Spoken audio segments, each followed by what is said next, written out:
Let's talk about something nobody wants to say out loud. Nuclear war is no longer a distant, unthinkable scenario. Right now, at this very moment, 9 countries are pointing nuclear weapons at each other. Russia has explicitly threatened nuclear strikes multiple times in the last 2 years. North Korea launches missiles monthly. Tensions between global superpowers are at their highest point since the Cold War. This is not fear-mongering. This is the front page of every major newspaper on Earth. Now here's the question nobody is asking. If it happens, if the unthinkable becomes real, what do you eat on day 31 when every grocery store shelf is empty, every supply chain is destroyed, and the food you store runs out? Because here is the brutal reality of nuclear survival that the movies never show you. The explosion doesn't kill most people. What kills people is what comes after. Starvation, malnutrition, infection, slow deterioration when no medical help exists and no food supply remains. Survivors of Hiroshima described not the blast, but the weeks and months after. No food, no medicine, no help coming, just slow suffering. That image should make you uncomfortable. It should make you act, because there is one group of people who survive what others don't. People who can grow their own food. People who understand which plants provide calories, medicine, protein, and nutrition from almost nothing. People who planted before the crisis, not after. These 7 plants could be the difference between your survival and your starvation. And you can start growing all of them this week. Number 7, sweet potatoes. 1 plant, every part edible.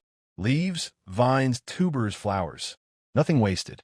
Sweet potatoes produce more calories per square foot than almost any other crop on Earth. They spread aggressively, turning 1 plant into dozens without any help from you. And once harvested, they store for up to 12 months without electricity or refrigeration. In a post-nuclear world where power grids are destroyed, that last point is everything.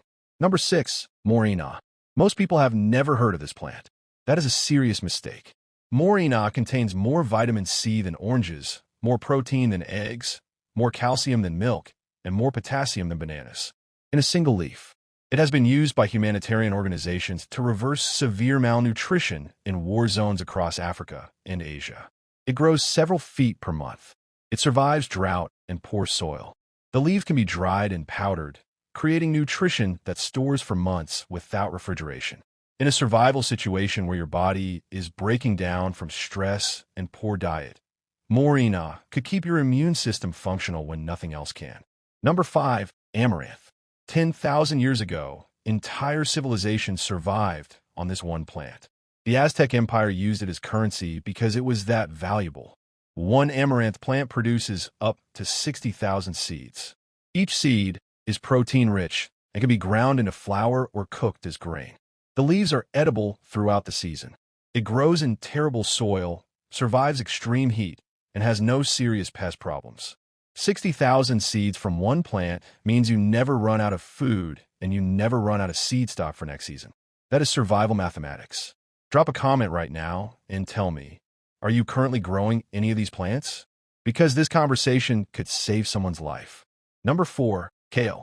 Here is something most survival guides get completely wrong. They focus entirely on calories and completely ignore vitamins. That is a fatal mistake. You can have all the calories in the world and still die from vitamin deficiency within months. Scurvy, rickets, immune collapse. These are real threats in prolonged survival situations, not historical footnotes.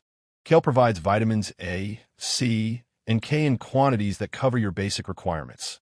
It survives frost and freezing temperatures, producing fresh food during winter months when nothing else is alive. Cut it back and it regrows. Let it seed, and you have hundreds of plants for next season. In a nuclear winter scenario where growing seasons are shortened and temperatures drop, kale's cold hardiness is not just useful. It is potentially life-saving. Number 3, sunflowers. This is the entry on this list that will genuinely shock you. After the Chernobyl nuclear disaster, scientists planted sunflowers in contaminated water and soil, not for food, to extract radioactive cesium and strontium from the environment. Sunflowers literally pull nuclear contamination out of the ground.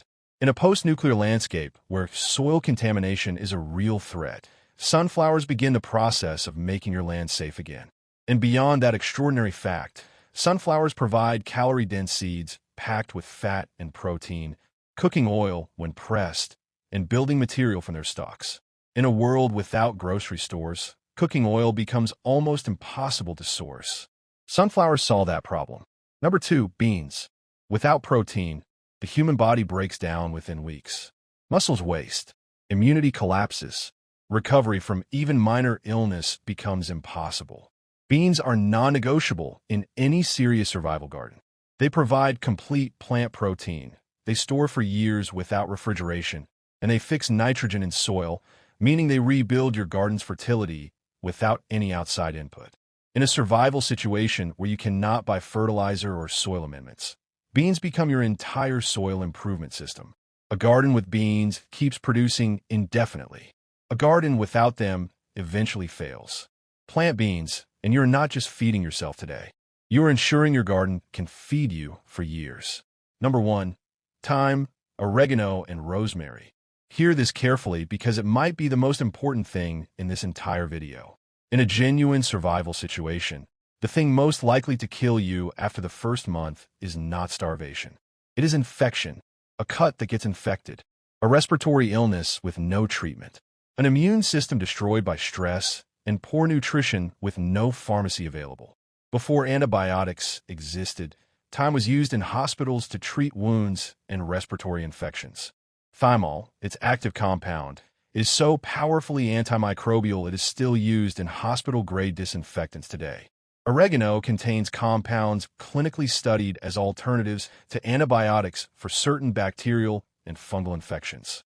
Rosemary supports circulation, cognitive function, and immune health under extreme stress. These 3 perennial herbs grow forever with zero care.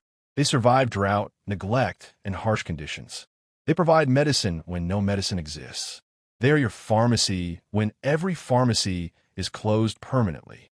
In a world without modern medicine, these 3 plants are not a garnish. They are survival. This is your wake-up call.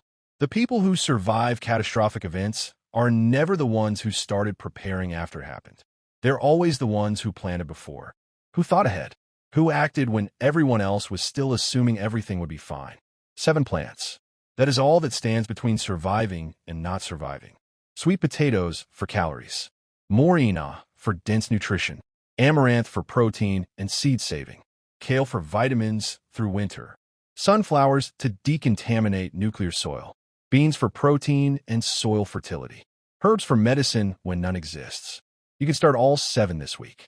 In containers, in raised beds, in the ground. It does not matter. What matters is that you start.